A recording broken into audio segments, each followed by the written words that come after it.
Duol ako, Father, ganahan ko magpakasal. Pero Father, wa ko'y ikagasto. Kung 5 raman katao, ang ikinahanglan sa kasal. Pare, kamong duha, ang inyong witness.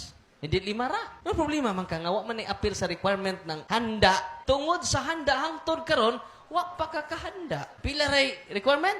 5. Pakanon lang nimong pare. Pwede ra yung usa ka manok. Apil requirement ng inyong Buddha. Apil na. Pwede ra jud ng inyong sinina ron. Simple ra mga kasal. Usaon man magpa-garbuso manggudta. Tinoo dili. Kanahan tagtaas kaayog pasuhan. Sa Father, kinahanglan go taas jud kog pasuhan na. Sige magsugod tas minteryo. Yan na, hanggang jud kag taas tagpasuhan.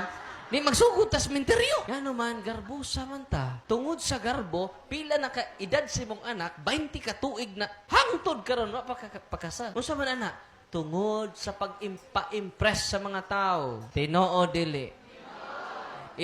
Tanang requirements sa simbahan, i-prepare na. Pwede ra jud mo kaslo luyo sa Kriste. Pwede ra jud ka mo simbag alas 6. Yung futuro wa mo jud koy kuan jud. Ato lang ta sa Kriste, Father. Bas pwede ra jud. Oh, dawaton mo ba si kuan? Na yes, I do. Dawaton ba nga imong bana? Yes, I do. Dawaton mo ba nga? Yes, I do. Puro ra yes, I do. Naman case dayon. Human. Pero ba na yung pare? Human! Garbuso, makita.